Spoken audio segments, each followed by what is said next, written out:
I bet they got some kind of, you have to Ready? have a form or something. All right, ladies and gentlemen, we're going to call this meeting to order. Declare that we do have a quorum. Thank you all of our guests for being here. At this time, if you'd rise, we'll have our city manager lead us in the Pledge of Allegiance. Pledge allegiance to the flag of the United States of America and to the republic for which it stands, one nation, under God, indivisible, with liberty and justice for all.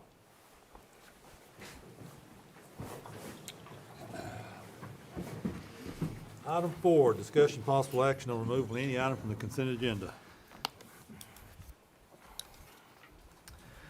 Can I have a motion to approve the consent agenda? I make a motion. Second. Moody, Yes. Hamilton, Yes. Bailey, Yes. Mendiola, Yes. Martins. Yes. Item 7, discussion possible action on staff's request to declare certain vehicles and equipment as surplus for the purposes of conducting an auction. So the list that you all have received is, after we got done shaking the trees, turning over some rocks, cutting some bushes back, found some other equipment that we want to put up on the auction on Saturday. Looking like if you've driven past Quisenberry, there's a lot of stuff out there that we're looking to get rid of, and looking to sell on Saturday. So we're really excited about it. Randy Sizemore and the folks have been working really hard to get stuff ready for them. Come on out, bid on a piece of equipment, and you're walking away with the title and everything else. So again, these is just a handful of additional things that we found.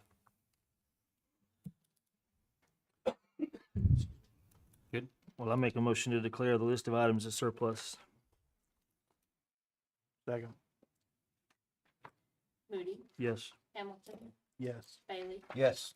Mendiola, Yes. Martins. Yes. Item 8, discussion possible action on resolution 2025-13, a resolution to notify the Secretary of the County Election Board of Sequoia County, Oklahoma, to conduct election for police chief and mayor. So this is our election coming up in February. If there's any questions, Make a motion, we approve resolution 2025-13? Second. Mendiola, Yes. Hamilton, Yes. Moody, Yes. Bailey, Yes. Martins. Yes. Item 9, consider and adopt resolution 2025-14, approving the incurring of indebtedness by the Southside Municipal Authority for the purpose of providing funds for the planning and designing of wastewater treatment plant improvements for the sanitary sewer system of the city of Southside, Oklahoma, and declaring that we have an emergency. so this is the next step in the wastewater treatment design forgivable loan. $1.5 million, 100% forgivable loan. But this is the last step. Sir, if you want to say anything else. Absolutely. It's good to see you all again. I'm Chris Byram with Johanning and Byram. Randy Nelson wasn't able to make it tonight, but I want to congratulate you all.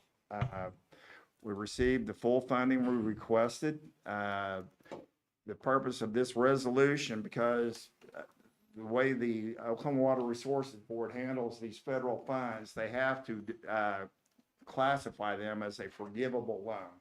So essentially what happens is we'll close the loan tomorrow. You'll have the funding available. And once all the money's spent down, and it's spent down in accordance to the way you presented it, which essentially we're going to be spending this on engineering for your new wastewater treatment plant. At the end of that, the OWRB will take your note and stamp forgiven on it. You make no payments on it. So it's essentially a grant couched as a loan, but it is a loan. If in the event you did not meet all their qualifications, and that won't be a problem, but in that off event, that point would become a zero interest loan. But again, we spend it on the engineering for the treatment plant. It's not a problem. It's a forgivable loan. But again, since it is indeed a loan, we have to treat it like a normal loan. And that requires the city commission as the beneficiary to the SMA to approve the SMA incurring the debt per statute. Questions? Chris, thank you for your help on all this. Oh, absolutely. And And, congratulations again. Again, I want everybody to hear that dollar figure again, $1.45 million that we're getting. So Yes, that's sir. great. That's a lot of money, and we appreciate it. Yes, sir. Thank you. Motion? Make a motion, we approve resolution 2025-14. Second. Mendiola, Yes. Bailey, Yes. Moody, Yes. Hamilton. Yes. Martins. Yes. Make a Emergency, motion, we approve the emergency clause. Second. Mendiola, Yes. Bailey, Yes. Moody, Yes. Hamilton. Yes. Martins. Yes. Item 10, discussion possible action on staff's request to invest the Southside Reserve CD for local bank for 182 days at 4.27% interest. Gentlemen, this is the highest interest rate we've got for the amount of time we're putting it away. And you have the other bid documents in your folder.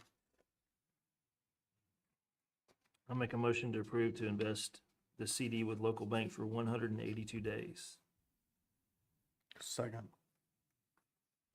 Moody, Yes. Hamilton, Yes. Bailey, Yes. Mendiola, Yes. Martins. Yes.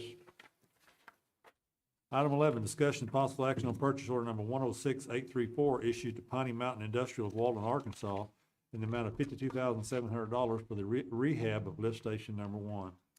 So this is an unfunded situation going on that we've got the money, and Robin, you can tell me where we're getting it from, but it was not in the budget this year to do. However, this thing is limped along.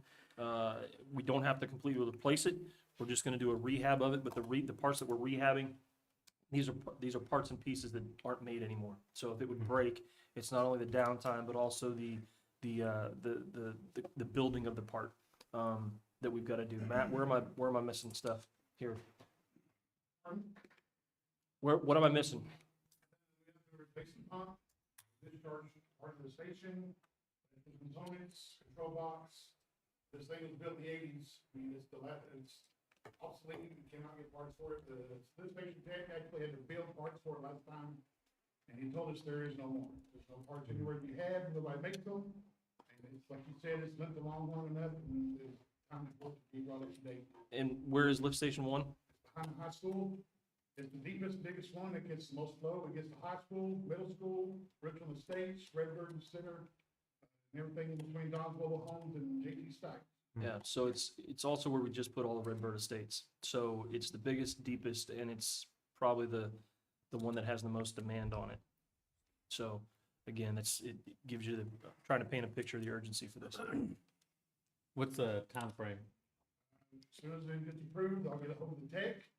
He'll order the parts and he can get a hold of me. I don't have a schedule on how long that would take. It'll be not long at all.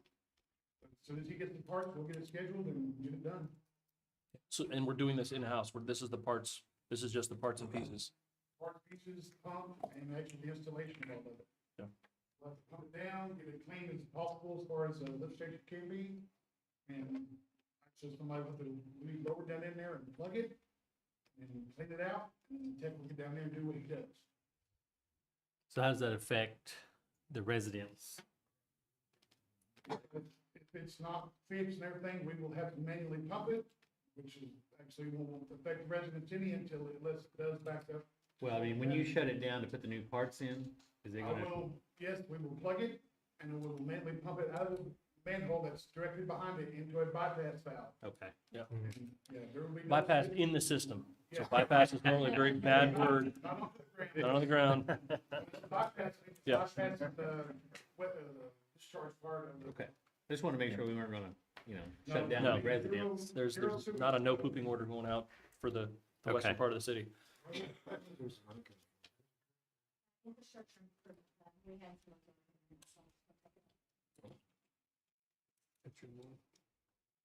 It's yours, Josh. I make a motion for purchase order number 106834 in the amount of 52,700. Second. Bailey, Yes. Moody, Yes. Mendiola, Yes. Hamilton, Yes. Martins. Yes. Item 12, discussion possible action on purchase order number 106835 issued to Axon Enterprises, Inc. of Scottsdale, Arizona in the amount of $31,500 for a contract agreement for the purchase of tasers for the police department. So the current model, so this is what we talked about, as a reminder, this is what we talked about during budget. Excuse me, this will replace all of the tasers that the officers currently have. The new tasers will be supported by the company as far as expert witness testimony in the case if a usage does go to court, they'll provide that level of support. They'll also provide updates, hardware and software updates as necessary. The current models are no longer supported with any of that. Did I miss anything? No, sir, just they advise every 5 years you go away from whatever you currently have because of the wear and tear on the item itself. This also limits liability on behalf of Axon and the city of South Salem. Somebody who's to get injured during employment, if it's within the 5-year use, then they'll, them and their attorneys will support us through any issues we can arise. Right now, the X26Bs we currently have, they're about 5 years outside of that 5-year.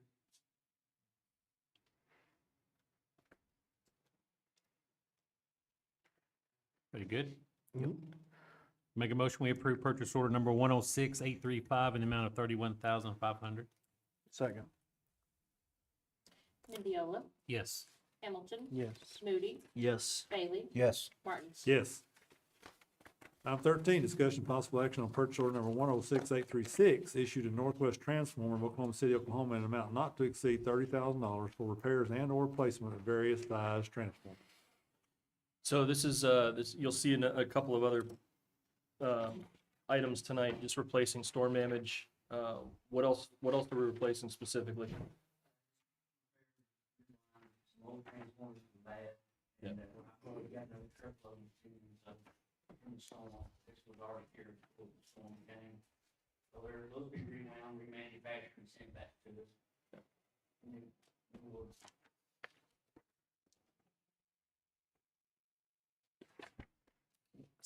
Good. I make a motion to approve purchase order number 106836. Second. Moody, Yes. Hamilton, Yes. Bailey, Yes. Mendiola, Yes. Martins. Yes. Item 14, discussion possible action on purchase order number 106846, issued to Municipal Emergency Services in the amount of $22,586 for self-contained breathing apparatus systems and components for the South Salt Fire Department. So this will get us onto a life cycle replacement for the SCBA for the fire department. So we're not buying all of them every 15 years. They have a 15-year lifespan. So every 15 years, we're not replacing all of them. We're replacing some of them as the years go on.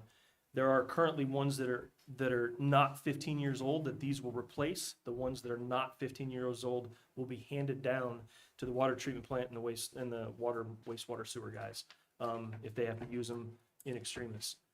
Obviously be trained on them before they have to use them, but it is a piece of equipment that they're required to have and be able to use if necessary.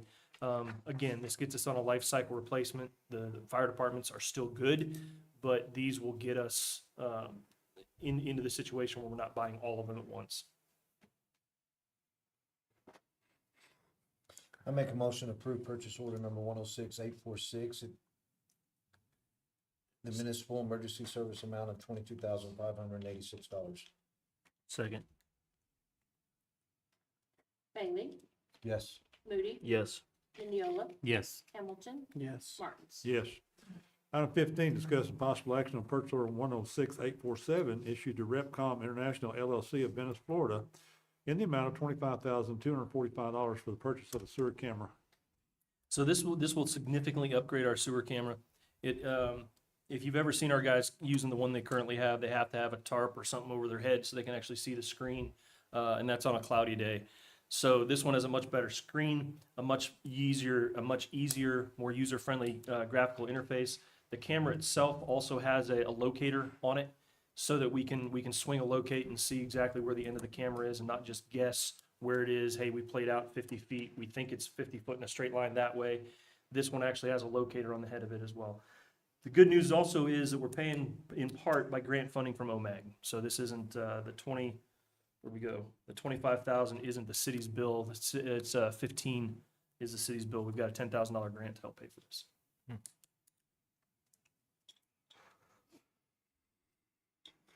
Make a motion, we approve purchase order number 106847, issued to Repcom International LLC of Venice, Florida, in the amount of $25,245.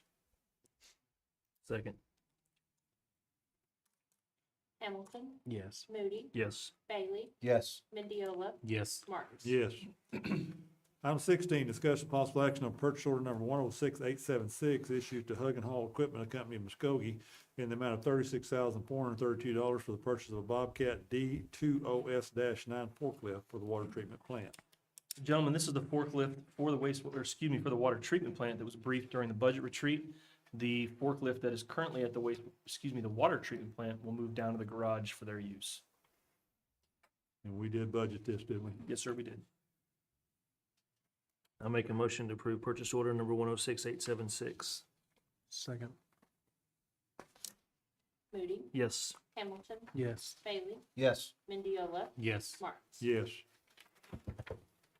Item 17, discussion possible action on purchase order number 106891 issued to Leadworks LLC, Twinkly Pro of Camp Hill, Pennsylvania, in the amount of $23,353.21 for the purchase of a programmable Christmas tree. So this has been several years in the making. Was tasked to find a Christmas tree, an animated Christmas tree. We finally found one. This one is one that's been, that the company is willing to part with at a significant discount. Included in the purchase price is also the programmable box. Given the amount of time we have this season, we probably are gonna have to use presets and not actually set it to music this season, but we'll have that capability next season to do that. But it is you can go online and look at the company, but it is an animated Christmas tree. It's not much to look at during the daylight, but it is pretty spectacular in the evening. We also have a choice we can talk about afterwards as far as where exactly this thing goes at the library, or one of them moves down to the corner of 64 and Kerr to match the decorations that are already out there, or we leave both of them at the library. Entirely up to you. But best news of all, this is completely free. We'll use some of the GRDA community grant money now. The city will have to forward $7,000, $73.53. But as soon as the first of the year turns around, we'll go ahead and hit up GRDA to reimburse that amount too. So this is completely free to the city. By January, it'll be completely free to the city. As long as we can name it the Julian Mendiola Christmas tree. We can absolutely do that. GRDA may fight us for that, but yes. You gotta make the motion on this, bro. All right, I'll make a motion. We approve purchase order number 106891, the amount of $23,353.21. Second. Mendiola, Yes. Bailey, Yes. Moody, Yeah. Hamilton, Yes. Martin. Absolutely. Ho, ho, ho. Ernie, I'm gonna need to do the tree lighting this year too. You can, hey, by the way, the tree lighting is November 20th. For anybody that would like to be there, it's always a big deal. Will we have it by then? I can't guarantee it. Oh, no. I'd certainly hope so. If anybody wants to see the video of the tree, Brian has it also. It looks good. Moving right along, number 18, discussion and possible action on overage in the amount of $2,091.17 for the street improvements of the 2025 street and overlay project for McKenzie Asphalt. So they had a little bit, they owed us, to finish out, they owed us asphalt and dislinear feet. But to do the entire road, and we started at the corner there by the new aquatic center concession stand area, and we finished out the span of road on there. Was that North Elm Street all the way out to the road? We owe them $2,000 to finish that out.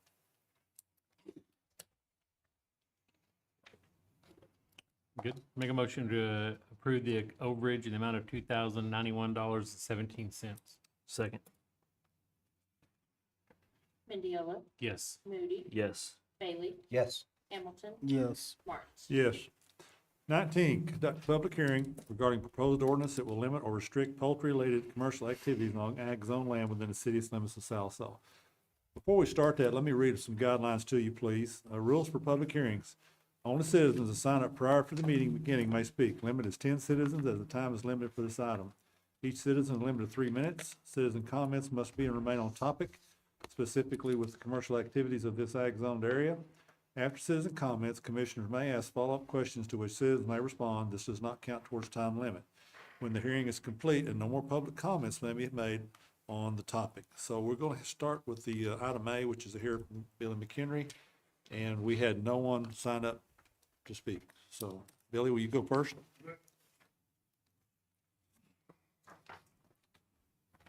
First, I'd like to let me speak tonight. I think our biggest thing is there's been some misconception about what we're trying to do. I think a lot of people think here chicken, think chicken house. It's not a chicken house. It's a hatchery, small little hatchery, family owned, operated, right there in our 20 acres. We've tucked it back in the corner where you can barely see it unless you're coming south 159 for a reason. Left all the trees we can. All this is for a reason to help hide it, help make it look nice, neat, clean. I did get a list sent to me about some concerned citizens, some questions. Disposal of hatch waste. You're not gonna hatch them all, so you're gonna have a little bit of waste. There's a company called Isonova out of Mount Vernon, Missouri. They come pick it up. This will be gone the day of hatch. The eggs come in 21 days. 21 days later, we hatch them. The birds are gone. So there's no holding birds, no holding hatch waste. On that 21st day, truck comes, picks them up. Okay. I was asked about a privacy fence. We're not going to do a privacy fence. Where we put it at in the southwest corner of the property, you cannot see it from Ridge Drive. I believe that's what it is. It'll be surrounded by trees. It will be visible from North Harriet, which that is the gravel road that goes to the substation.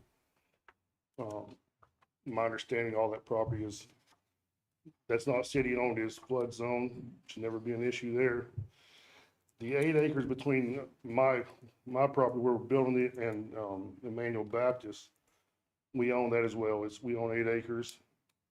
We left all the trees we could, so there shouldn't be an issue with that.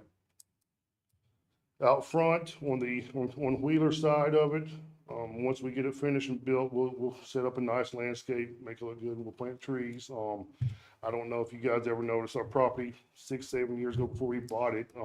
We've done nothing but make that thing look nice.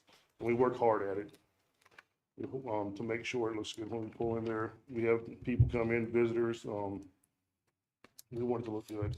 We want it to look good for Sallisaw. I think somebody told me once it was the first thing you see when you come to Sallisaw, and they really commented how well it looks. So that's why we're going to continue on with this, and we're going to do nothing different. Noise level, this is a hatchery. Noise is minimum.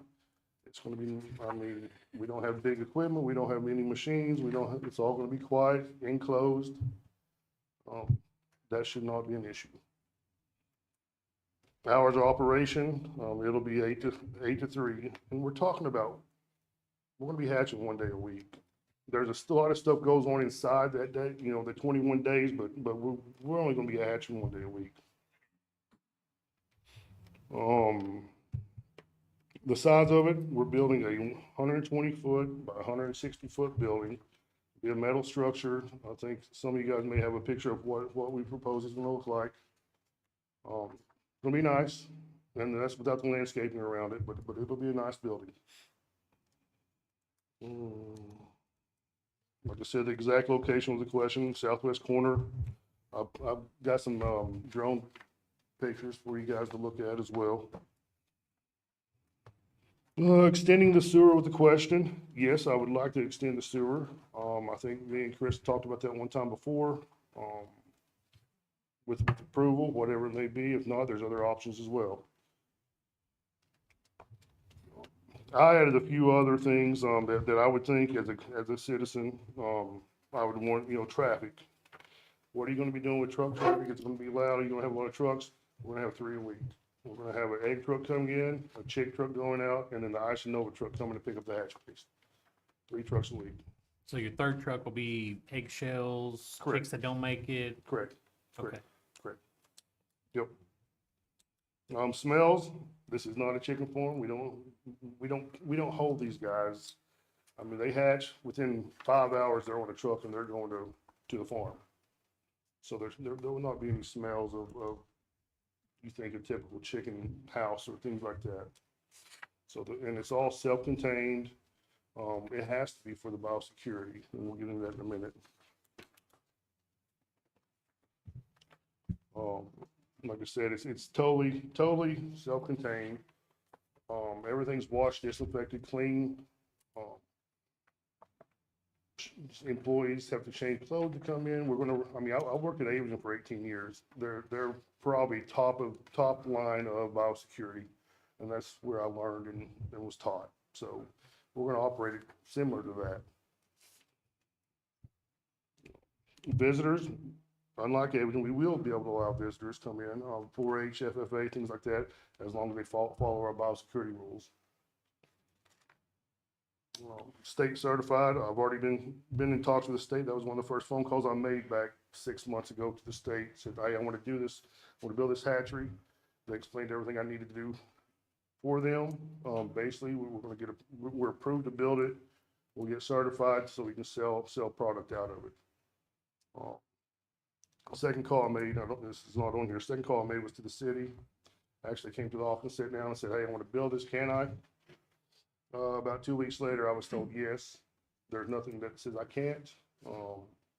Obviously, I wouldn't have started it if they said no. So what kind of permit do I need? You don't need a permit till you start building a structure. So that's when we started.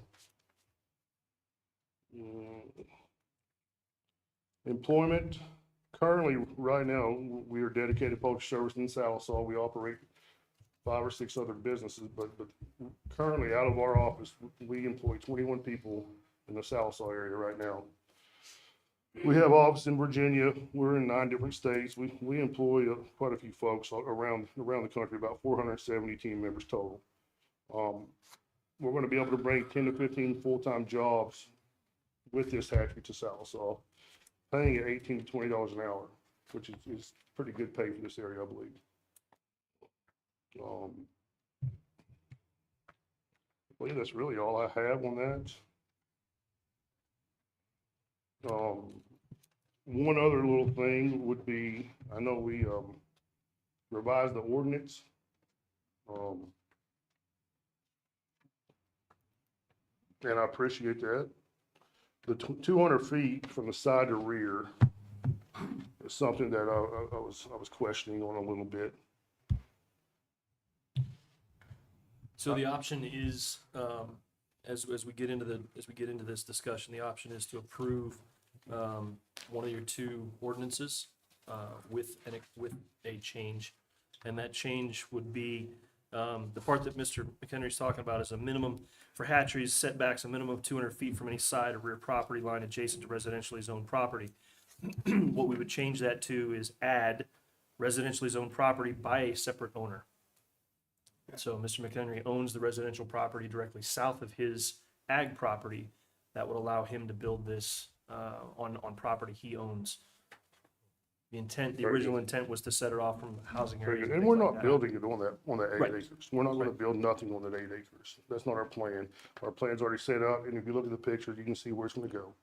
So that's not an option. We're not planning on that, or just a- expanding on it or anything like that. Billy, I think that was the concern that I had from people had talked to me about, and the footprint is gonna stay the same, it's the way it is, because you do have the floodplain to the south. You won't be able, and you're kind of landlocked with the boundary line, so Right, what you build is what you can build. right, And you're not gonna be able to make it any bigger than what right, it is. right. So And that's my plan. that was a concern that I'd heard. Yep, yep, no. How many chicks are you gonna hatch each batch? It should be around 100 to 150,000 a week, if things work out well. No contract's been signed, but there's been verbal commitments about that with some companies. So, Who will come in and inspect y'all? Like, the state of State, Oklahoma. state will. Yes, NPIP form, you have to have that if you want to ship sell chicks out of the state of any state, if they go across state. is that a yearly or Every year. quarterly? Every year. Okay. Yep. And all hatcheries, that's just, they have to do that.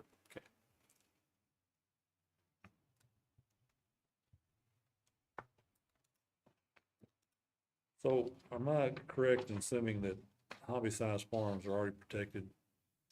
We are very specific in both options that you have, gentlemen, to protect the hobby farms, yes. So even if you decided to not allow any commercially operated or commercial operations, the hobby farms would still be able to operate.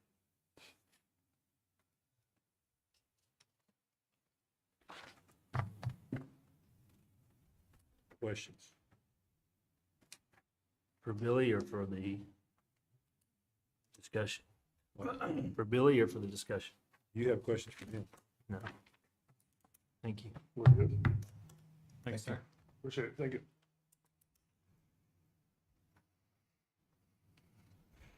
Well, since no citizens signed up, discussion by the group? Council discussion? And I'll, You need close the close. public hearing at this Yeah. point too, so. So Public hearing is now closed, so we'll go ahead and we can discuss. Gentlemen, what you have in front of you in your packets is two options. One is without and one is with. The without version of the ordinance does not allow any commercial chicken operations, commercial chicken related operations on agriculturally zoned property within the city of Sallisaw. Hatcheries, chicken houses, nothing. The other option is with, and that would allow chicken hatcheries, smaller scale, not industrial scale, but small scale, what we're calling small scale commercial hatchery operations, restricted only to hatcheries and not allowing chicken houses, broiler houses, pretty much anything that has a live bird, a live adult bird would be precluded from being operated inside the city limits on agriculturally zoned land. Does not affect industrial zone land, which is what is to the south and what Aviagen operates on. Does not affect, as the mayor put out or mentioned, does not affect small hobby farms.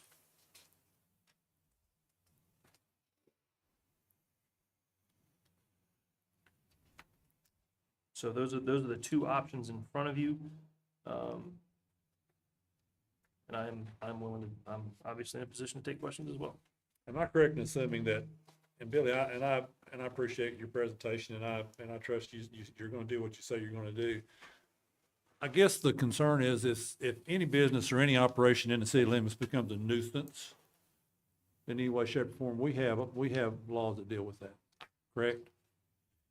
Talking to our folks in ordinance and code, if it ever did become a nuisance, or there is a concern about anything with this business or any future business like it, that we do have nuisance control factors that we can address later down the road. Is that correct?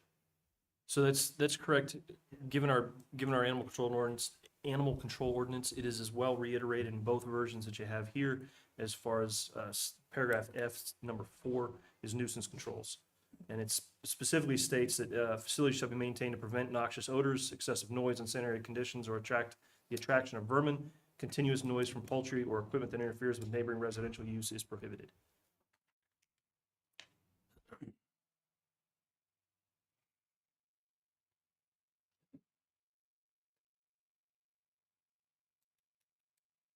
You know, it's the kind of the beauty of having ag land is to be able to do with it kind of what you want, so to speak, you know, be able to have a hobby farm, and not have people tell you that you can't have a horse or whatever it is. But it does come down to nuisance, you know, and I don't have a problem with what Billy's trying to do. I would have a problem, I guess, personally with chicken houses or anything that would cause some sort of nuisance like that, but I don't think that I would want to be in a position where we said that you can't do anything. I would be in favor of I think I would be in favor of the width to be able to allow hatcheries. Well, that'll be our next item that we'll cover here in just a second. So any other comments, any other comments to be made? Well, I think this is gonna be a learning for the council, for the city as in a whole. You know, Billy's the first one that's putting one in like this size, you know, so we're going off what, you know, hearsay and, you know, what the idea of it is. And, you know, but like you said, Brian, we have ordinances in place that if it smells bad, noise is too loud, you know, if there's issues, we can't address them. So, Well, and I'll be honest with you, I had concerns about it at the very get-go because just this, you know, I want to make sure we have the control over the size and control over the nuisance factor later. That's the main two things that I want to make sure that we as cities still can maintain control over. And because I sure don't want some people who are sitting in this room right now that live 2 blocks away to come back later and say, well, we can smell it, we can hear it, it's a nuisance, and what are we gonna do about it, you know?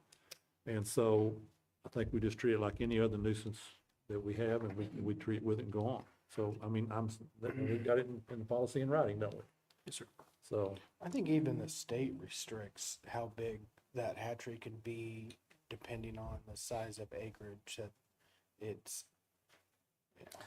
well, and I- Billy's right, yeah. there, a lot of it comes down to their biodiversity too, and their biosecurity.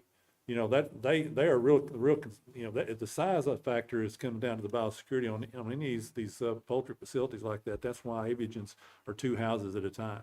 And that's why they keep the size, they keep it as small as they keep it for the biosecurity, because it can get too big and can get out of control. So that's a plus on his point, he's doing it that way.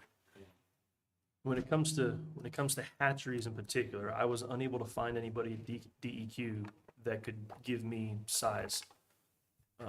They define and have certain thresholds on adult chicken operations, but there is very little in writing on hatcheries, very little.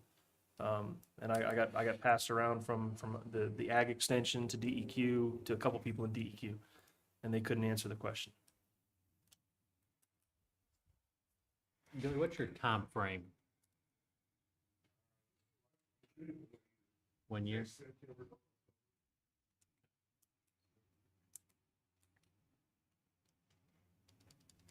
I wish I would say. Are we that- through the discussion? Anything else? Brent? No. You done? Yeah. Okay. Any other discussion? All right, then we'll go to item 20, discussion and possible action on the proposed ordinances for poultry-related commercial activities on ag zone land. We have option number 1. I'll read it. Discussion and possible action on orders 2025-17. An ordinance amending the Southside Code of Ordinances, Chapter 102, Article 4, Division 2, by adding Section 102-223-2.2, poultry facilities to Article 4, Division 2, and Chapter 102 by establishing conditions and limitations, including a severability clause repealing all conflicting ordinance, providing for codification, declaring an emergency, which would not allow poultry-related activities. That's option 1. Number 2, discussion and possible action on number 2025-17, ordinance amending the Southside Code of Ordinances, again, which would provide for codification, declaring emergency, would allow small-scale operations only. So you have option 1 or 2 that you can propose on a motion. And again, gentlemen, just taking the feedback that we've heard, if you go with option 2, we need to mention that the change to F2 to allow for the change of the setback, or the Yes. specificity with the setback. That is correct, I'm sorry. I'm glad, thank you for bringing that up. There is a setback codification there too. Okay. So I think the city has done its due diligence, if we want to do a discussion here, I think the city has done its due diligence, code has done their due diligence, everybody's done their gone through the thought process of what this is, like Pancho said, this is brand new ground we're breaking here. And we want to make sure it's done right, and so I think everybody has really put a lot of attention to this. So now it's up to the council to decide what we want to do. So option 1 or 2.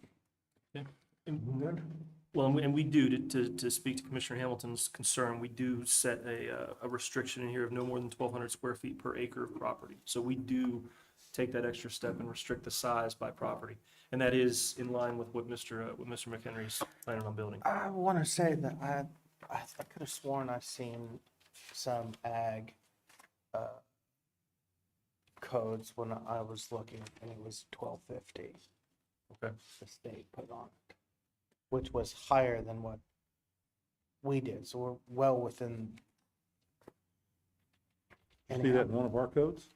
No, state state Oh, ag. state code. You found something, sir, you found something I couldn't. Well, I'm not going to speak to. No, I- Now I don't know. Still good? You ready? I'll make a motion, we approve ordinance 2025-17 with option number 2, allowing poultry-related activities with the change to the setback, the 200 feet from any side or rear property line adjacent to residential zone property with the add of by a separate owner. by a separate owner. Second.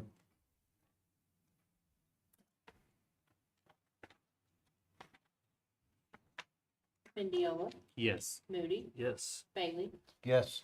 Hamilton, Yes. Martins. Yes.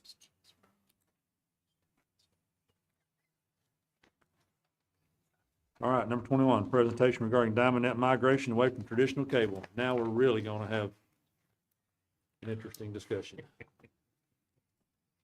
All right, so back in the spring at the budget preparation, we brought to you a proposal to phase out our traditional cable in favor of streaming video. And kind of recap the reason why we did that. Over the years, the cost of programming has just absolutely skyrocketed. I think we're about $40 a month now just for the off-air channel retransmission fees, which you can go buy a digital antenna and you can get those for free. And, you know, a number of years ago, those were free to us, and the FCC allowed them to start charging those retransmission fees, and that's kind of when things started getting out of hand. And then also our cost to provide the service has increased a lot over the years. Head-end equipment, we've got a lot, well, not a lot, but all of our set-top boxes are aging. We were looking at just $50,000 alone this year worth of some servers that we were going to need just to display the on-screen guide on the set-top boxes. And now also our Calix, we run all of our Calix ONTs, or the equipment that goes in the home that provides the service. The new ones are not even capable of providing traditional RF video service. They just don't put it in. There's no money for them to put in research and development into this product that very, very few people are using anymore. And so you can't even buy the gear anymore that does traditional RF video. So by eliminating the cable, that has allowed us to upgrade to the XGS-PON Calix platform, which you guys approved in August, and that gear's on order, scheduled to arrive sometime by the end of the year, which will allow us to provide multi-gig internet speeds, which if we had stuck with our traditional cable, our hands would be tied and we would just kind of be married to that gear that would ultimately become obsolete. So we partnered with a company called My Bundle TV. They've been very useful to us. They've guided a large number of providers through this process in the past. They have a marketing team that we have access to, lots of marketing materials. I don't know if you've seen, we've been trying to do at least a weekly social media post promoting the usage of My Bundle. And we've got it linked onto our website. You can go on there and it's kind of a marketplace almost. You can go on, it has all the different channels, and you can go on and select the channels that you like to watch. And then it will, through some AI baked into the back end, it will recommend streaming services for you that meet your required channels that have what you need. And so of course, by partnering with them, we get a revenue share of any services sold through that. So that's been good for us as well. And we've already migrated a number of customers over. Honestly, a lot of the ones I thought would be the biggest holdouts have been early adopters. Most of them have been very happy. And then My Bundle told us, they've been through this process a number of times, and they said about 80% of your folks are going to wait until the very last minute, which January the 5th is the date, the drop dead date that we set, which will be the first Monday once we get through the New Year's holiday. So, and we've talked to a lot of them, and they're going to do it, but they said, I'm not going to do it until I have to, because most folks just don't like change. And so they're going to put it off as long as they possibly can. And we've seen especially a lot of the older folks that just watch Gunsmoke all day long and such programs, put them over on Pluto, Tubi, the Roku channel, some of those free streaming services. And so some of those folks are saving $40, $50 a month or more. And that's been big. And that kind of helps coerce them a little bit as well if you show them that there's some money savings there. And, and the biggest thing that everyone has always wanted from the cable industry for years is the ability to pick and choose the channels that they want. Because right now, if you don't watch sports, about a third of your cable bill is paying just strictly for ESPN channels, and you're paying for those year round if you don't watch them at all. So by streaming, you can select. There's a lower level of the Fubo service that just has your local off-air channels. It has news, weather, just your basic channels, and it runs about $40 a month. And then the Sling TV has several different lower levels different tiers of service that you can subscribe to as well. So, you know, if you just want the basic channels, your off-air channels, which all of these that we listed here all carry your broadcast networks, ABC, CBS, NBC, PBS, all those. They're all from the Fort Smith, Northwest Arkansas DMA, which by our zip code, we are a member of. And so, which I mean, myself, I switched to Hulu Live several years ago from our cable service and saved about $40 a month and get everything that I want. So, and you know, another good thing about it is it allows you to take your video content on the go with you. You can watch it. If your kid's Little League ball game on a Saturday and you wanted to watch the OU Texas game, you could have pulled it right up on the app on your phone and sat there and watched it. Yeah, you can record every single channel all day long if you want to. It's called DVR service. You can watch your recordings while you're on the go. You can take it with you. If you're traveling, iPad. So, you know, it provides a lot more flexibility than what just your traditional cable box sitting next to your TV at your house does. And then that next slide, that's an image of the mailer that we sent out. We also did a press release that ran in the paper a couple of times. We, like I said, we've been doing social media blasts weekly. And then we've been sending, first batch went out to just the video only customers, and we had a good reception from them. And then we've started sending them out to the video customers who also have any other service. Most of those are internet customers.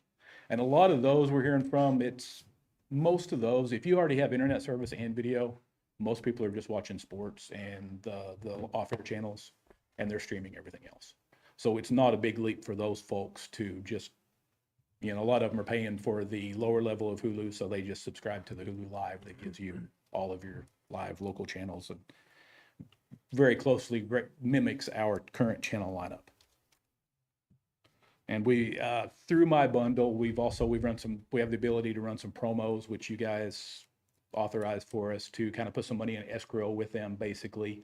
And then they run promos, and we've done some where you get streaming credits for switching over. We'll give you, I think we did one that gave you $100 in streaming credits.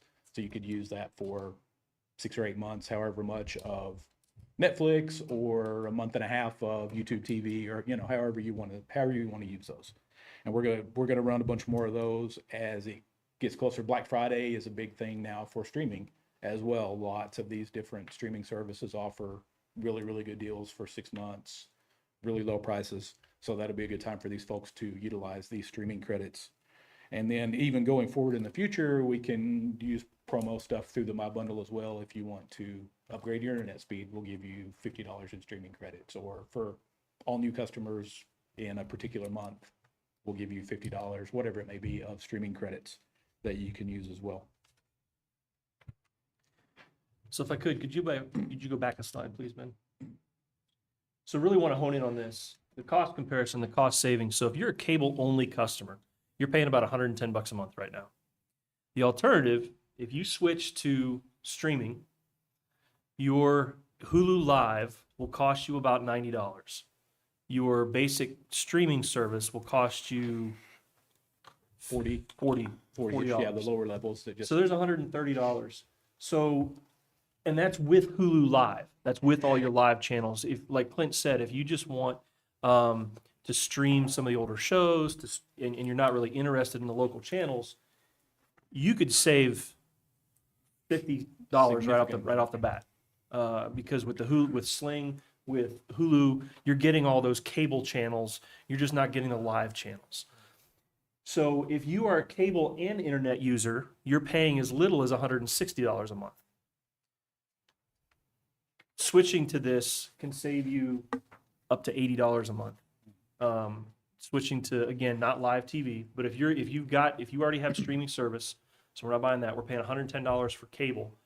We switch to Hulu Live, I'm just using that as an example, you're going to save $20 to $30 a month, and that's just off Hulu. And for folks that are concerned about losing Tulsa area channels, we currently only have one Tulsa channel, and that channel is probably going away the end of the year anyway. Yeah, it was due for renegotiation sometime in the upcoming year, and it was, from what we heard, the cost was going to go way up on it, which we had already previously shed the other ones to try to keep that cost down. So. See, I don't like losing the Tulsa channel. I don't like losing it. Yeah, well, like I said, we just carry the one right now. Channel 6, I Six. think, is the only one that we currently carry. And that one most likely would have gone away this next this next And- rotation. And See, you know, I that forgot to bothers me mention- because we need we need an Oklahoma News channel. We don't have it other than Channel 6. And we can't get Oklahoma News or sports unless we have Channel 6. Now, most of those do have, I know Channel 8 has a streaming channel that you can just download that's free, and it just shows their news and weather 24/7. And I think channels, I don't know for sure, but I'm pretty sure the other ones do as well. And it just shows a replay of their news and weather just all day long. You can, Did you say we get to keep the Northwest Arkansas channel? yes, yeah, we're in we're in their marketing area, so we're obligated to, any of these services are obligated to provide those within. Well, So when our you zip get, code. I can tell you from past experience in the last 2 years that I sure do like Channel 5 and Channel 6's radar. They've saved a lot of people lives with the tornado coverage that they give us, and it's live and it's down to street level. And I love that with those two channels that can do that for us. And so I hate to lose 6. If, you know, we need an Oklahoma News channel for sports and whatever. Yeah, and I forgot to mention also, we're also offering we've termed it a white glove service for the folks who are a little more technologically challenged, and they've made appointments. We've been doing 2 or 3 of them a day for the last 6 or 8 weeks probably. And the guys go out and basically hold their hand, guide them through the whole process, and, you know, get them set up run them through the My Bundle process, help them get everything set up, and we've had a lot of success with that as well. Because, you know, the My Bundle's been really good because a lot of these are loyal customers, and instead of just kind of throwing them into the streaming wilderness, we're holding their hand and, you know, guiding them and helping them. And then a lot of the folks that are resistant, if you show them that they're able to save some money, then they suddenly become a little more willing to try to learn something new. Are you running across any people with not smart TVs yet? There's very few, and we've got a deal partnered with My Bundle. We can get Rokus for a very, very minimal price, and if they need one, we will provide them a Roku stick for their TVs. And some of the other, I've already talked to, like the hospital, they're all on board. It's actually going to save them a lot of money because they, you know, those bulk customers, they pay per TV. So all the TVs in the hospital, they're just going to run Pluto or one of those on there, and it's not going to cost them anything. And so they've got a good wireless network, so it's going to be easy, you know, pretty easy money for them. And I've talked to like People Inc., some of those, they're getting things. A lot of these folks, it's going to save them money, especially the bulk commercial customers. So, but we've had pretty good success with. Honestly, some of the ones I thought were going to be the biggest holdouts have been pretty early adopters.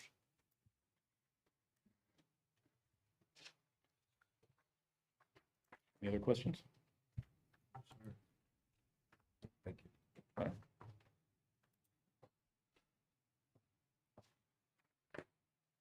Thank you, Clint.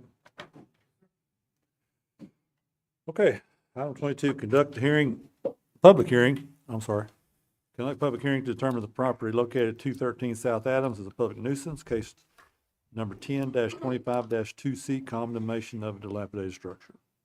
Open that public hearing.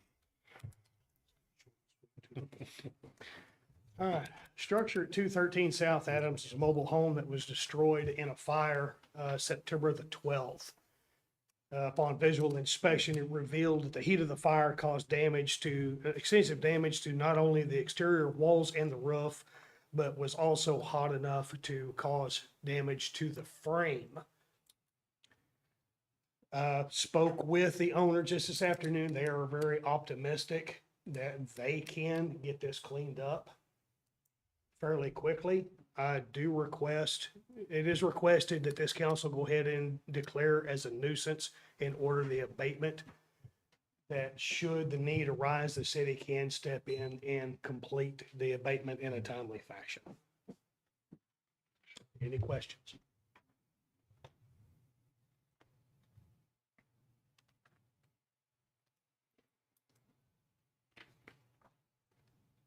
Very good. Yep.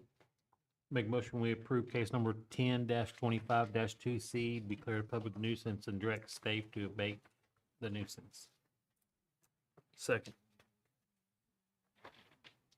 Indiola, Yes. Moody, yes. Bailey, Yes. Hamilton, Yes. Martins. Yes.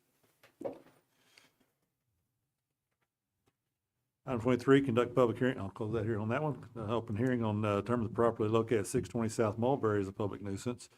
Number 1025-3, in condemnation of dilapidated structure.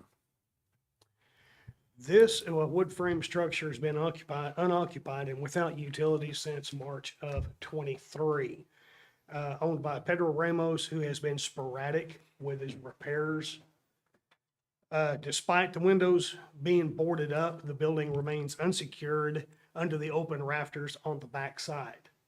This department has received several complaints of the exterior. Since the posting, some effort has been made with the cleanup.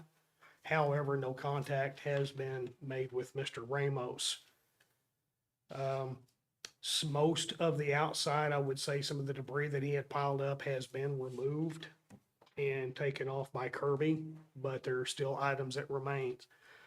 There is a concern for the safety of the structure and the question of the stability due to the lack of repair and maintenance.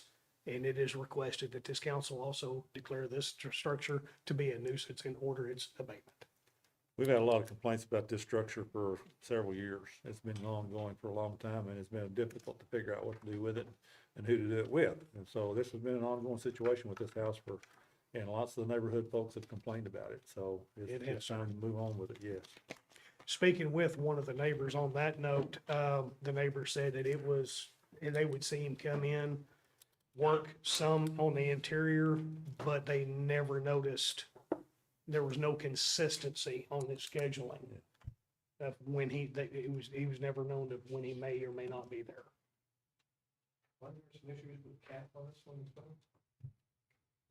Very strong possibility. Yeah. Very strong possibility. Any questions? If not, we'll close the hearing and ask for a vote. Make a motion on case number 10-25-3C, declare public nuisance and condemnation of dilapidated structure. Second. Hamilton, Yes. Moody, Yes. Bailey, Yes. Mendiola, Yes. Martins. Yes. Item 24, discussion possible action on planning commission case number PC 2025-007, a plat presentation of Spencer Edition by Colton and Mackenzie Spencer. So Mr. Spencer's wanting to, he's got a little piece of property that he's wanting to add to his, and he wanting to build a single-family home on it. In order for him to be able to build where he wants to, he needed to add this piece of lot, a piece of property to it. Staff would recommend approval. Is it on the west side of 17? Is that where it is? No, it's on the east side of East 17. side. It's in Fawn Hollow. Fawn Hollow, right across from this new Spencer place.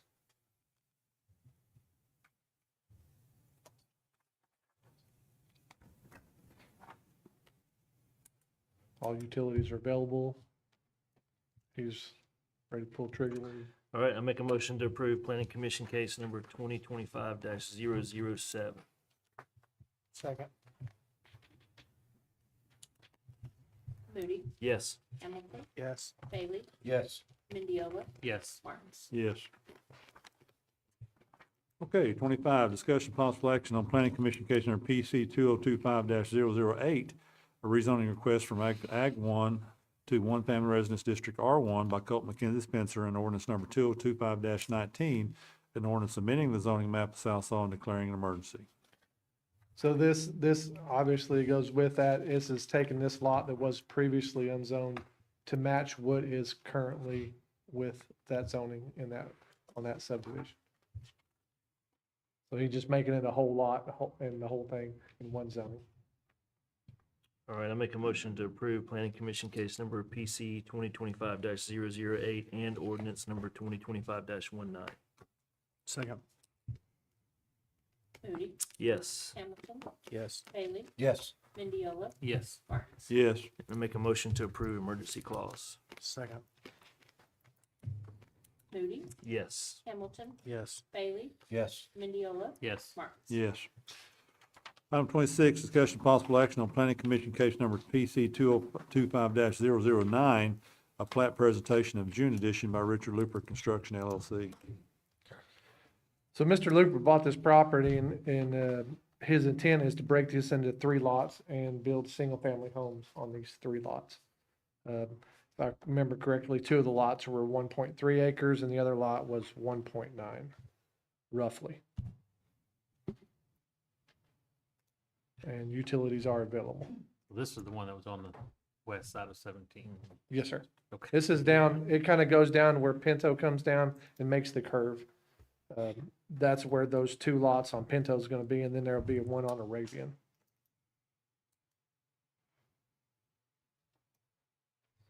I make a motion to approve planning commission case number PC 2025-009.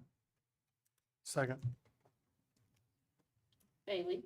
Yes. Hamilton? Yes. Moody? Yes. Mendiola? Yes. Martins? Yes. Item 27, discussion of possible action on planning commission case number PC 205, 26. I'm sorry. What? We skipped 26. No, we didn't. No, we got Apologize. 26. I apologize. I'm off. Getting excited. My bad. My bad. Did you take a nap there for a minute? No, I didn't take a nap. That's the problem. I didn't take a nap. I'm gonna start over now. Discussion and possible action on planning commission case number PC 2025-010, zoning request from Ag District 1 to one-family residence R1 by Richard Looper Construction LLC and ordinance 2025-20, and ordinance amending the zoning map of South Saw and declaring emergency. So this goes with the previous one. Since his lots don't meet the minimum requirement for either one of the ags, that's why he has to rezone it to R1.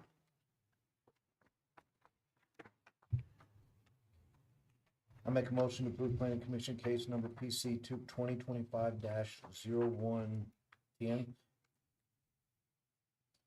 And the ordinance? and ordinance 2025-20. Second. Bailey? Yes. Hamilton? Yes. Moody? Yes. Mendiola? Yes. Martins? Yes. Emergency. I make a motion to approve emergency clause. Second. Bailey? Yes. Hamilton? Yes. Moody? Yes. Mendiola? Yes. Martins? Thank you. Yes. Item 28, receive update on economic development and grant activities. Mr. Borman. Thank you, Mr. Mayor. So Grants Department, what I've challenged Skylar to do is find 5 new grants per week that are viable for us, that match our goal, the goals of the city that you guys approved in our budget hearing first of the year. Sometimes that works and sometimes it doesn't. If she finds 5 viable grants and they're pretty cumbersome, we're gonna be on those grants for a while, but we're doing a good job of identifying those things that will help support our initiatives, and she's doing a great job. We've identified some TSET grants that will help support Sallisaw Now and also our sidewalk projects that we've discussed extensively.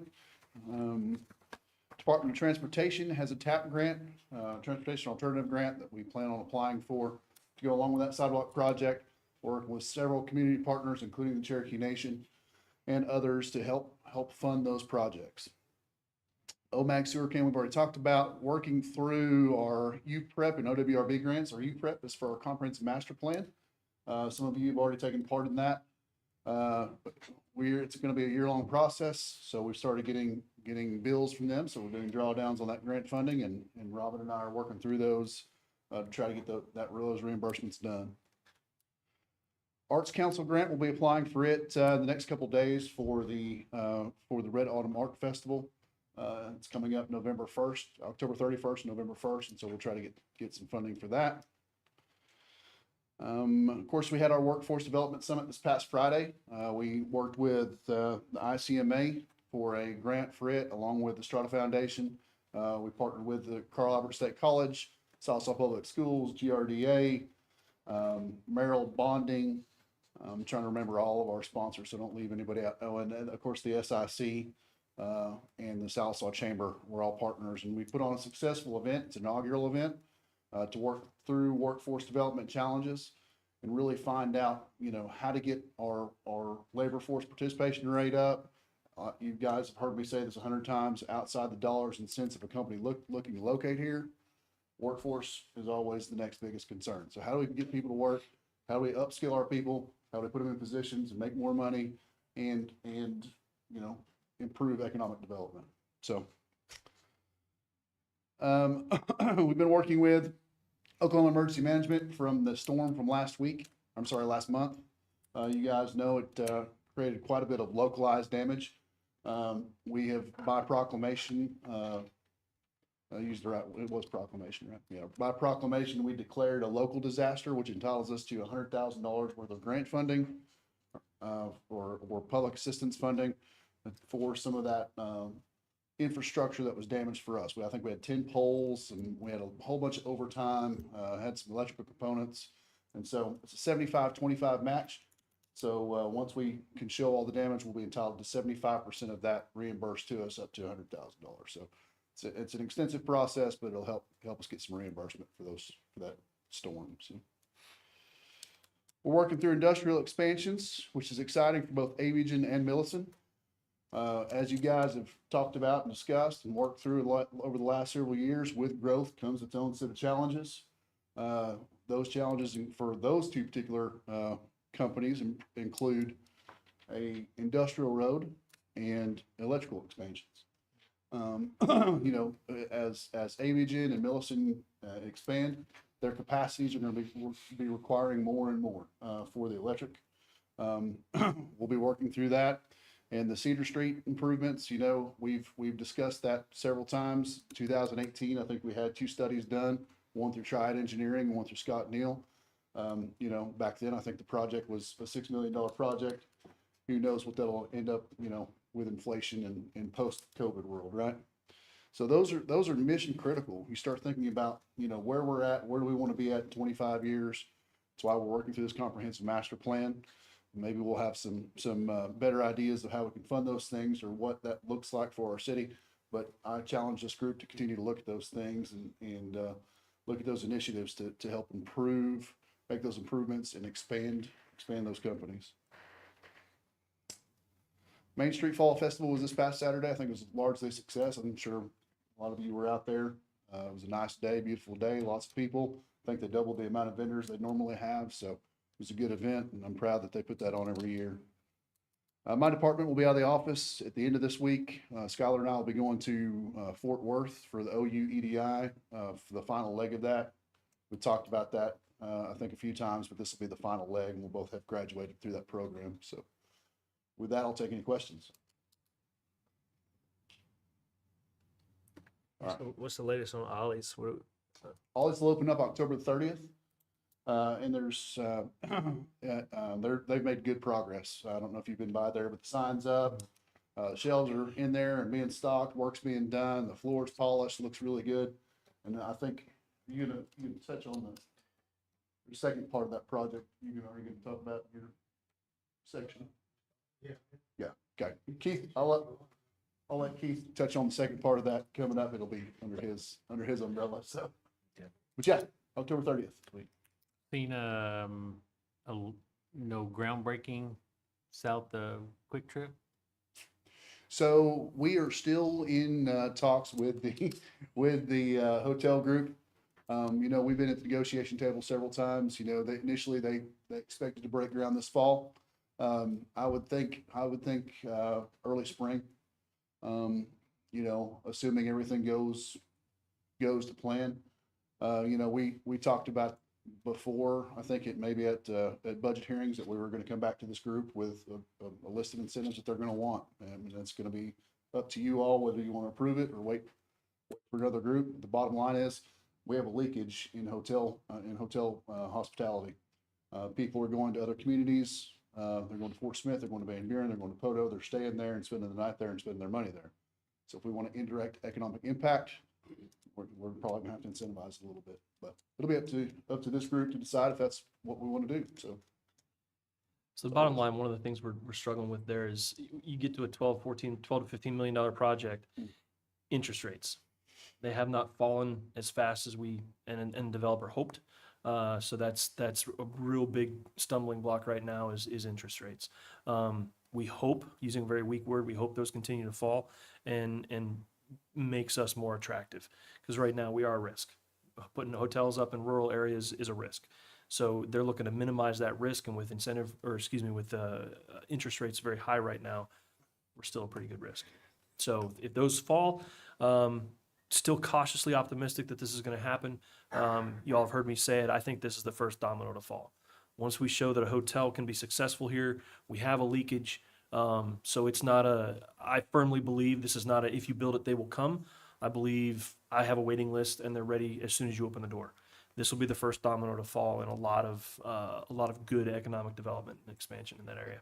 And I will say, I talk to developers or brokers every week on the phone. And when I it's really exciting when I sit down with them on the phone and I go through all the development that's happened here. There's an excitement on the other end. There's development coming. It's just a matter of what comes first and who's to pull the trigger first. With Quick Trip, with ODVA, with the Childhood Development Center, with Millicent and its expansion, ABG and its expansion. The development's coming. It's just a matter of what, when, and where. So, Thanks. Thank you, George. thank you. All right, 29, receive update on current and future projects. If you haven't been by the Aquatic Center lately, we've got lots of concrete that's been poured. If everything goes well, there's about 4 pours left. We're hoping things go well. There is one that needs to be demoed. We turned it down because the finish was not satisfactory, so we are making them redo that. It's about a 15-yard pour, but they understood that it was unacceptable and therefore have agreed to take it out and report. Hopefully everything else goes as planned. The fence people should be back this week, should start putting up fence. So hopefully by Friday, the entire area will start to be fenced in, concrete finished. We did do some preliminary grading with our street crew. They showed up and started doing a little preliminary grading to make the site look a little more presentable. After that, we will start working on final grading and putting down the final layer of sod that will cover the rest of the area. We have lift station number 4 and Country Club that we've been working on as well. Kind of on hold right now. The generators to where Blakely used to have trouble getting transformers, now it's become generators. Generator has got this held up. We are in the final stages of it. It's just a matter of tying the new sewer main into the lift station, testing the wet well itself, but we can't put it in active service until we have the generator. That's a new ODEQ requirement that all lift stations have a permanent generator on site. As soon as we have an update on timeframes on that, we'll let you know that it's coming in. We have awarded the Drake sewer line. As of today, the contractor has not delivered materials or anything. The owner of the property out there has done a little more grading to make it a little more easier to do this sewer line once they do show up and begin. As George stated, Ollie's is anticipating opening up on October 30th, that being their grand opening. We look forward to that. Also as well, the Cherokee Nation Childhood Development Center is in its final stages, and they are planning on the end of November having a grand opening for that facility as well. If things go well, it'll happen. They said they can't think of any hiccups right now that would slow them down, but worst case scenario would be the first week of December. We are working on getting the soccer fields going, getting them ready to go out for bid. We have a few grant items that we need to ensure before putting this out for bid. We got to be careful with those, because if we get too far ahead of the grant issues, you tend to lose those grants, and we don't want to do anything that's going to cause any detriment to that project. I don't remember, George, how much was that grant for the soccer field? It was $550,000. So we don't want to take any chances on losing this. So we're gonna dot our I's and cross our T's on that project. We're in the process of also reviewing the plans for the skate park. That should be fairly simple to do. There's be some minor things that we have to adjust on it, but don't see anything that's going to be detrimental to the project. Then we'll be putting it out for bid as well. once, we can get everything worked out and the architect can get, publication dates worked out with Kim. So we have approved a set of, expansion plans for UPS. We are just waiting for their contractor to come in and finalize, permits. So you'll be seeing, UPS upgrading their facility out on Hauser in the industrial park, and we look forward to that. We've also approved a set of plans for Bills. Bills is looking at going into the Eastgate Shopping Center. And at this time, all we're waiting for is for their contractor to come in and finalize their permits. So what's We've Bills? also, What's Bills? Bills, it's a department store, clothing department store thing. You can see it, kind of like a TJ Maxx, Oh, okay. if you would. It'll definitely fill one of the retail gaps that we have. I will say that, I recently had sorry, Keith, I'm interrupting. No, you're good. Just real fast. I've got a retail leakage report that I'll get in front of each of you, that we can have it, or anybody else that wants copy of it. So, And if you've probably seen it in the paper, but we have, approved a set of plans for the county's new annex that they're gonna be building, and we're just waiting for their architects to come in and do the final plan, and permit preparation for that. If you have any other questions, be happy to answer them. Thank you. All right, thank you, Keith. Item 30, Local bank is looking at opening when? With any luck at the end of the month, maybe November. I think they're shooting for November 4th, what they said, didn't they? Yeah, okay. Item 30, receive update on the financial status of the city and activities of the finance department. That would be Robin. That would be me. Okay, so for the month of September, we were at $715,000 on our sales tax for the month. Our use tax for September was $99,000. The use tax was a little bit down from this time last September, about $700, but it was a $46,000 increase from last September on the sales tax. At the end of September, we're 3 months into our fiscal year. That's 25% of our current year budget. On the general fund side, our revenues are at 29%, expenses are at 23%. On the SMA revenues for taxes is 26%, telecom 26%, sanitation and landfill 26%, electric service 29%, water and sewer 28%. Total revenue for SMA overall is 23%, and the overall expenses is at 21%. So everything is staying pretty kosher according to our budget guidelines. Any questions? Thank you, Robin. Thanks. Mr. Heverly, how about administrative report? Okay, upcoming events, very quickly, as everybody knows, October 31st is Halloween on Elm Street, hosted by the PD. November 10th is our next meeting. November 11th is Veterans Day, and it is a city holiday, so the city offices will be closed that day. November 20th, as the mayor mentioned, is tree lighting. Come on out. We'll hopefully have 2 trees this year. November 27th and 28th are the Thanksgiving holidays as recognized by the city, so that Friday we will be off. And the city offices will be closed. I'm a firm believer in not talking Christmas until at least Thanksgiving gets around, so we'll save December for later. Auction is slated for this October 18th. If you need some older stuff that still works, come on out. We will sell it to you. There's lists going around. There's lists posted. There's posters all over town. If you've got any questions, please call in. We will be more than happy to answer them as best we can. Fall cleanup starts the last week of October with a Chunk Your Junk happening on the 25th. In addition to the normal Chunk Your Junk, we've worked with People's Ink. We'll also have a cardboard recycling site set up there as well. So if you've got a bunch of cardboard from moving that's left over, then you can bring that by and we'll recycle that.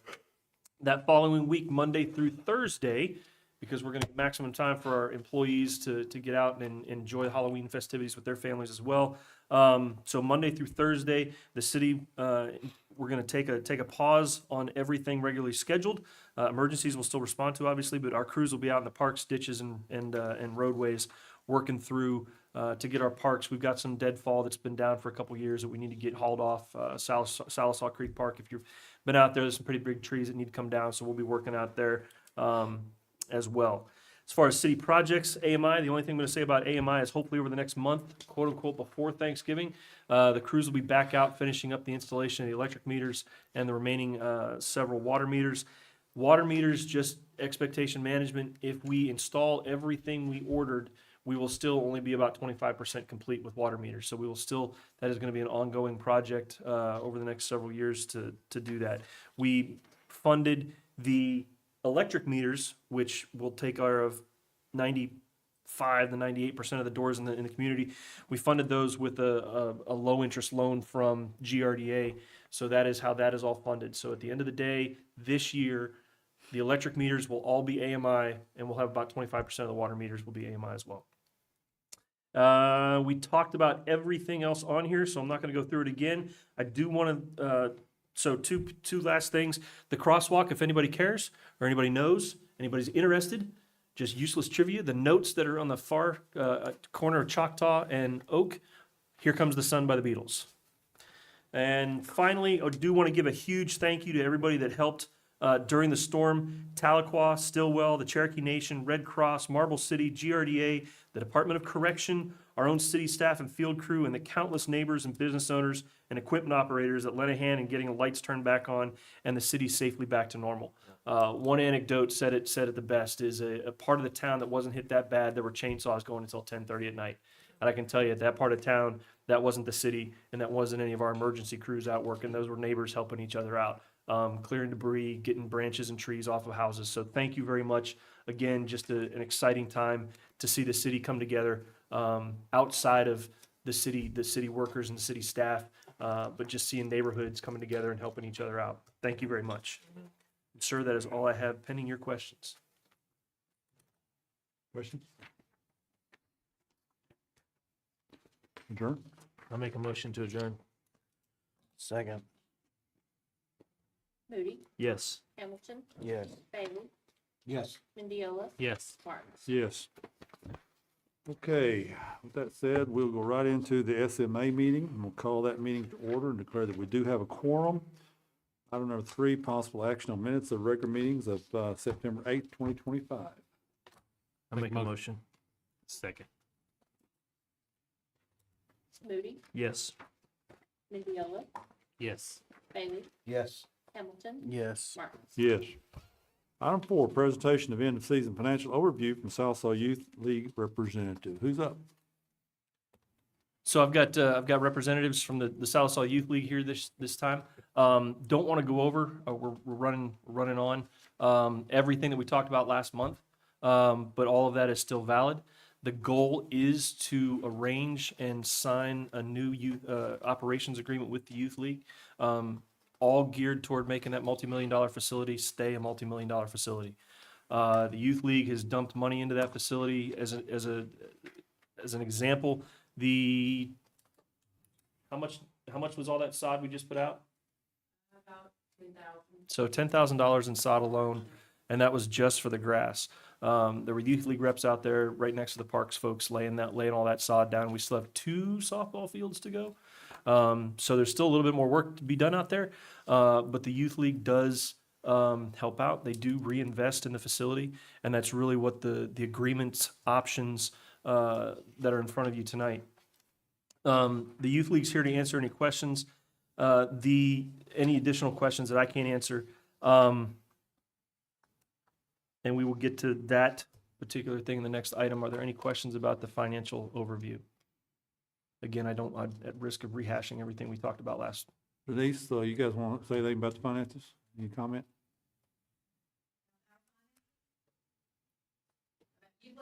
Yeah. Yes, ma'am.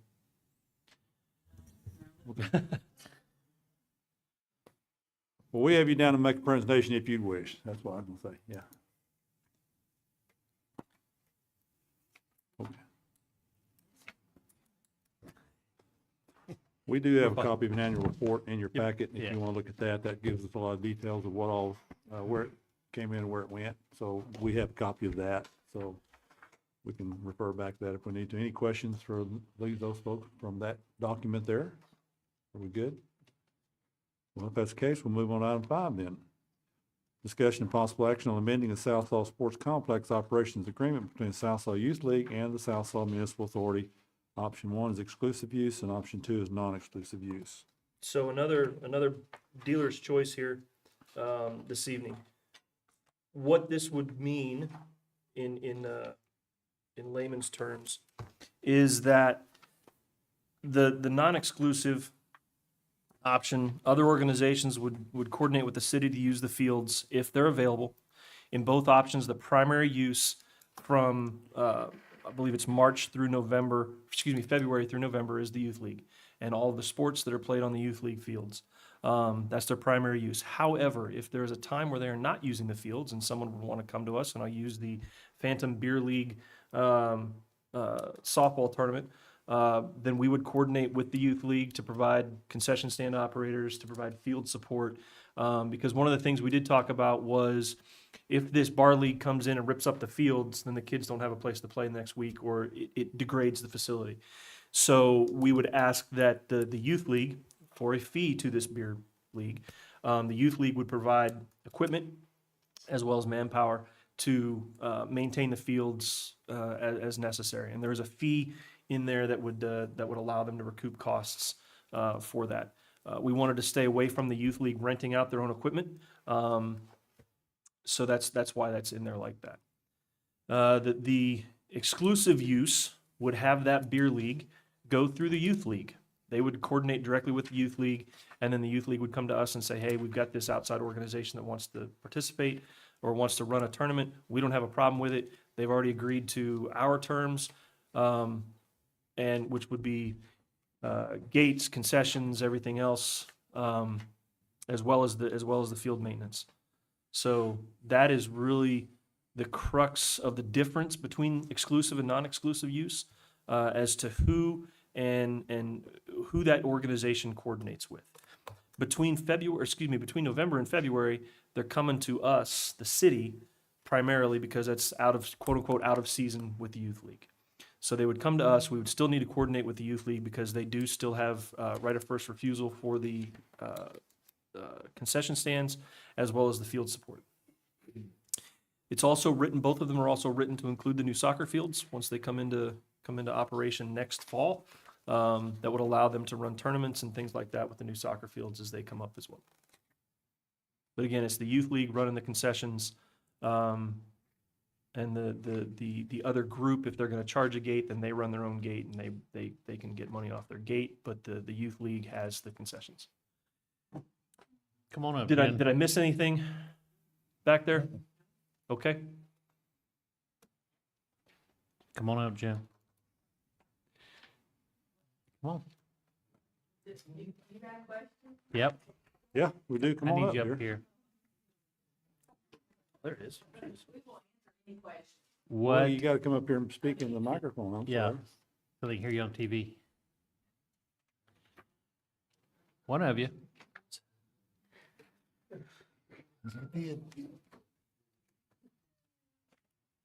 The other, as she's coming up, the other thing we did is we were very careful in conversations with the youth league, and we had a couple of commissioners at the last meeting as well. We were very careful to protect their books as a private entity. They are not a city organization. They don't receive city money. So we did limit which funds we would look at, which funds we would present in the August meeting, the annual August meeting to you all.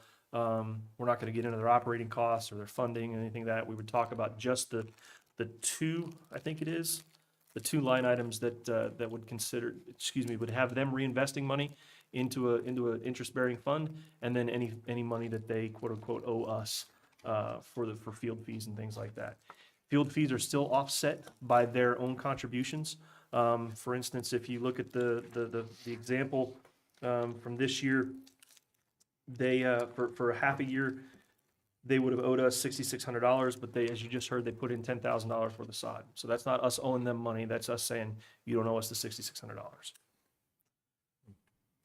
So as a youth league board member, what is y'all's recommendation? We're asking not to rent it out, just because we don't want them to look like the KFC fields. That's what we're afraid of. We pay people to come in, work on those fields, and they work hard on those fields, and that's what we want them to look like. And we're afraid if we rent them out, they're gonna come in and trash them. I mean, we have people that come in and pick up trash for us. I mean, they're keeping it nice, and we're proud of those fields, and that's how we want to keep them. Just like, for example, we've had kids crawling over the fences we have to get onto. I mean, parents get out there and they do not pay attention to those kids. They let them on the fields and make dirt piles on fields not being used. And then we have to come in, drag them all back out and fix it. So we just think if we rent them out, they'll get trashed out. Now,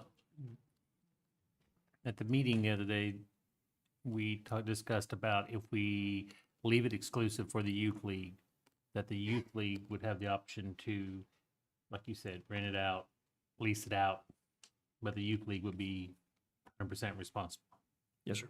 Okay, so is that still in here like that? Yes, sir. Mm-hmm. That's on the exclusive side. Okay. So they would have that right of first refusal. If that beer league comes in, they can say flat out no. Okay. So it's not, and the converse is that they have non-exclusive use. I'm coming to them to coordinate for their support of this event. Right. Not necessarily asking permission, but I'm coming at them saying, hey, there's an event, it's gonna happen here, we need your guys out here, here's how much money you're gonna make, because they've already agreed to the fee structure that's in here on the use agreement. So, yeah, that's the difference. Which one do you all want? One or two? We prefer not renting it out. Yeah, so they prefer the exclusive use. Some of the other things we've addressed, youth league will maintain youth league only property. So for instance, the two buildings that are out there, the youth league exclusively uses those buildings. No one else can use those buildings. The youth league will maintain those two buildings. Anything that the youth league makes as far as a capital improvement, if it stays throughout the year, then it's city property, and we count that toward the so the sod, for instance, we're not going to pull up the sod obviously at the end of the season. But say we put a protector on the top of the fence, right? That stays. That stays, and it's part of the thing. If the youth league does, and I'll just throw this out here, if we put fans up and the youth league takes those down after the season, then those don't count towards improvements to the field. If that makes sense. I'm not saying they Right. would, but No, right. that would not count. If they bought an ATV or a UTV that no one else can use, then it doesn't count. Right. Okay. I'm good. I think that what the youth league provides our kids in the city is pretty incredible, and they keep the fields well, so I don't have a skin in the game. I think what you guys would want would be what I would want. I mean, I'm in favor of the non-exclusive use. Ultimately, it's not youth league property. That's public funded property. And you can make the argument the same that you do with the rodeo. We're just not gonna let any Tom, Dick, and Harry come in and rent or, use the field. They're gonna have to be insured. So if they cause damage, that's what the insurance is for. And if I'm not mistaken, the youth league still has to submit a schedule of events. Is that correct, Brian? Mhm. That's right. For, yes, Yes. yes. So they still have, They have primary in use. essence, Yes. all we're doing by doing the non-exclusive is we're just opening up a window for that possibility that another person can come in and the city is dictating. And I'll be selfish. The city is then having to coordinate for it versus the youth league coordinating for it. So, Correct. And we it's just- still have to work in which is part of our tandem with job. them. Yeah, it's part of our job, but it's just this beer league would go to the youth league to ask permission to use it. Whereas if they have non-exclusive use, then the beer league's coming to us. And if they fill out and they meet the requirements as you see in the use agreement, that's also something new. If they fill out and meet the requirements to include the insurance, which is fairly high actually, then we wouldn't say no. If it's available. Correct. If it's available. Right. That doesn't change. The youth league Right. has primary use Right. on the fields. They're not not going to conduct a tournament because a beer league has a weekend. And then thing. we talked, I know we had conversations about, concession, and so we're not touching that. The youth, that's too cumbersome. They have, That's their baby. that's Right. Yeah. their, yeah. I guess another thing they were concerned about was, like, if you guys rented it out, will the city come in the next day or whenever and straighten it all back up? Make it the way it looked when we left it, Yeah, I I think, think we should. I mean, I think that's, you know? I know you talk about like somebody coming in and being insured Right. case, but they come in and play on a Friday, they have tournaments on Saturday and they come in and tear that place up. What's the insurance gonna do? Nothing for the next day. Then we're gonna cost them to lose out. You know, I think if you open the gates, if you go non-exclusive and you open the gates 24/7, you're gonna have everybody in the world out there. There's gonna be no parental guidance. There's nobody gonna be able to tell nobody what to do. You're gonna have people climbing over fences. You're gonna have people in the dugouts. You're gonna have kids roaming free. So Well, the there's gates no aren't- structure. The gates aren't gonna be open. Well, if you go non-exclusive, then you gotta let the public in. No, Not necessarily. that's, Yeah. at least that's not the intent. But that's the way it's being looked at from everybody I talk to. Is if you go That's the non-exclusive, concern. you have concern, Yeah. you know, if you go non-exclusive, then you can take your son and go out there and you can go play ball. I mean, that's not even how it's worded. The non-exclusive is whoever wants to rent the field has to coordinate that through the city. So the city would say, you're not licensed, you don't get, I mean, it's just not an option for you. So, sir, to address your concern, there is a blurb in here. This document covers responsibilities and activities of the youth league as they relate to the Salisaw Sports Complex. All other city parks and facilities are utilized on a first come, first served basis. It can be reserved no earlier than 30 days from the individual event or league begins. So if my personal intent would be, if you want to throw the ball around with your son, or if you want to have batting practice for a couple neighborhood kids or whatever you want to do, go to the KFC fields. Yeah, it's McGee.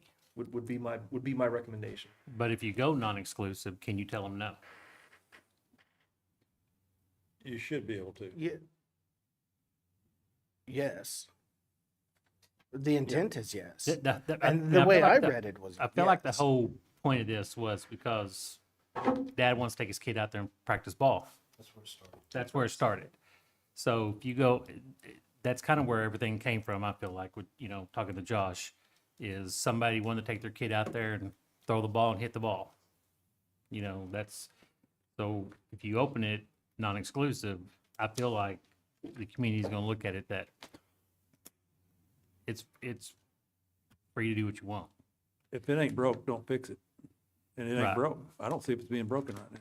You know, we don't I don't know why allow we're even soft having toss this against the conversation. fence, right? No soft For the toss. same reason you don't wait for a problem to address it. I mean, you take things head on. So just because we don't have this phantom beer league doesn't mean that we shouldn't address an area where we could support that league if they wanted to come in and do something with it. The other, The genesis of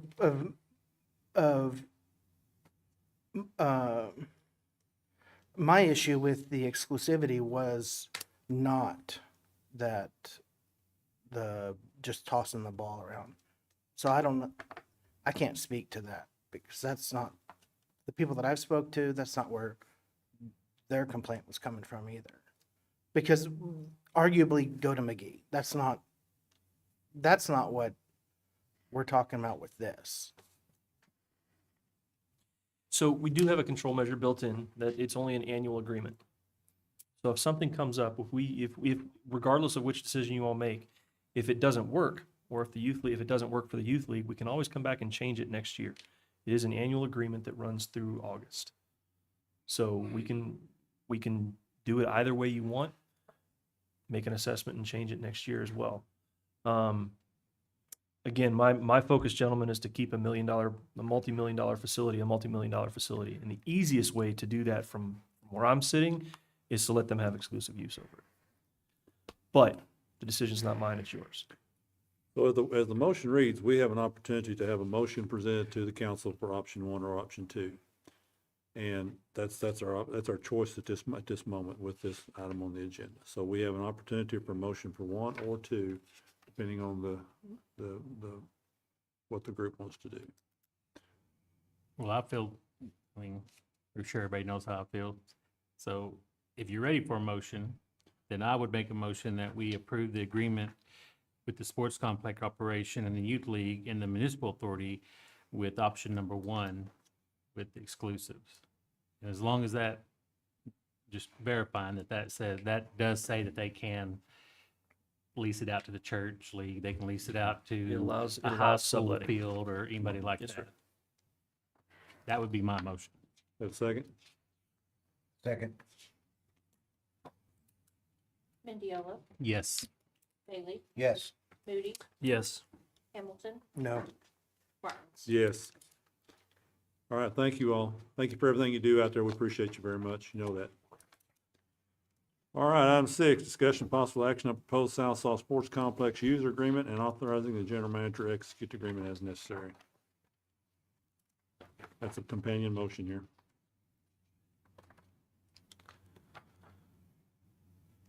This is the agreement between them and the city? Yeah.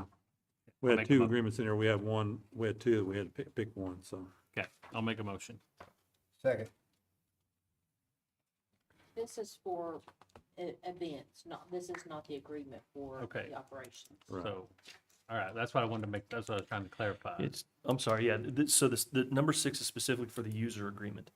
You agree to the genesis of the user agreement and that I can sign off on it, that's really what you're doing, is giving me the authority to execute the agreement as what? necessary. But we had The 2 user we had agreement. 2 in here, though. For somebody else to come in and use it? If, so. See, we had 2 in here, but this is just generally speaking, he can sign off on it now. So there's 2 options. There's exclusive.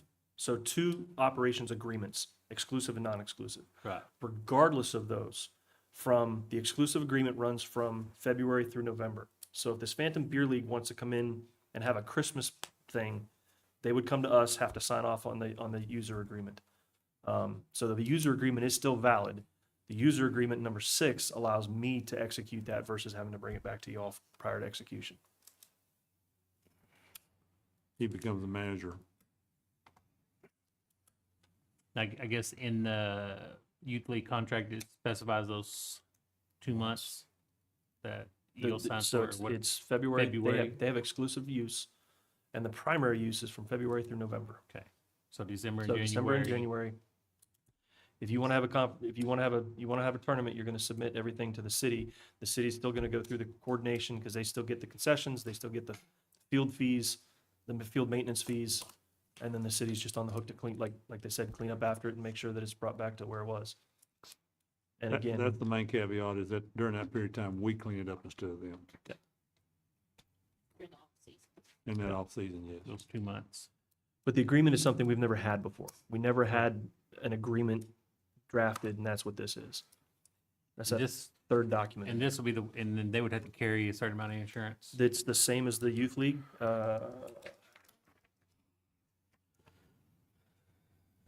Most of it's bodily injury. Where'd it go? There's in there. 1 million bodily injury, $300,000 property damage, 1 million general liability. It's also a fee, the pay to the SMA, $150 per field per day. The youth league would receive not only concessions, but they also would receive $10 per field per game to maintain that field in between games.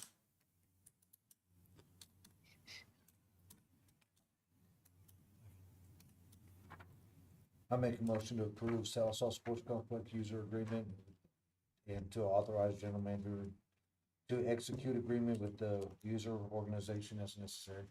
Second.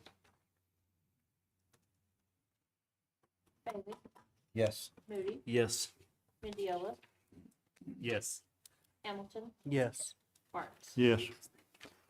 Item 7, discussion possible action on solid waste disposal agreement with LaFleur County Solid Waste Authority for a 3-year term ending October 31st, 2028. So it's just this is the year that we need to renew with LaFleur. The rate increases reflect a 6% increase the first year, a 6.7 increase the second year, and a 5% increase the third year. Side note to that, from one of my sources on the side, that LaFleur County is very happy with us and they are happy with our rates. And I'm hearing that from the side source that they're happy and they're very tickled to come up here and bring their waste to us. So I'm hearing that from some sources in LaFleur County. Very good. I make a motion to approve solid waste disposal agreement with LaFleur County. Second. Moody, Yes. Hamilton, Yes. Bailey, Yes. Mendiola, Yes. Martin. Yes. Item 8, discussion possible action on amended contract for engineering services with Neil Harville Associates PC in the amount of $2,400 for the water system in North Badger Drive, east to Maple and south to Pinto. So gentlemen, this is the fee for updating the engineering, to keep the estimates and the permit valid. That's the cost this year. And that project it's on the shelf.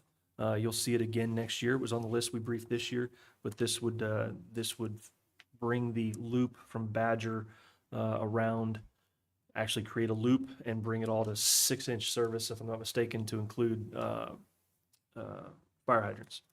Again, this is the plan that's on the shelf, and you'll see it again next year at budget retreat for consideration.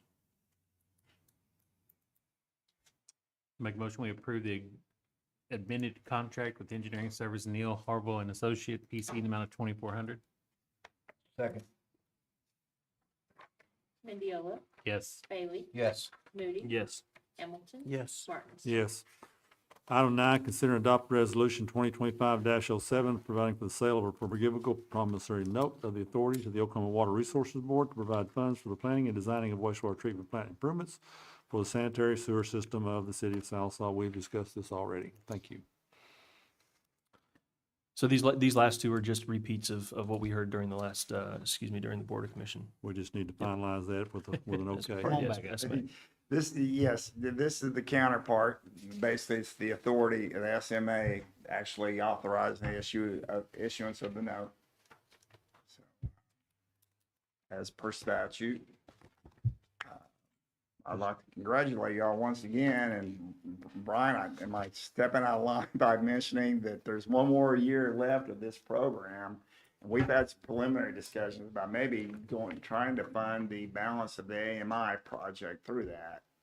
Am I speaking No, out sir. of school on that? No, sir, we're still trying to, this is a funding option in the future for, to bring us, to get right on the water AMI side. This was a 5-year program that Congress approved back in 21. So I think it was called the Bilateral Infrastructure Act, or bipartisan, excuse me. So that'll be something we may be looking at here very soon. So, Motion? thank I you. make a motion to approve resolution 2025-07. Second. Moody, Yes. Hamilton, Yes. Bailey, Yes. Mendiola, Yes. Martin. Yes. Item 10, consider and adopt resolution 2025-08, designating and employing the Baker Group LP, Oklahoma City, Oklahoma, to proceed as financial advisor, and Yohanning and Byram, PLLC, Oklahoma City, Oklahoma, as financial legal counsel to the authority respectively with respect to financing authority sanitary sewer system project. Make a motion, we adopt resolution 2025-08. Second.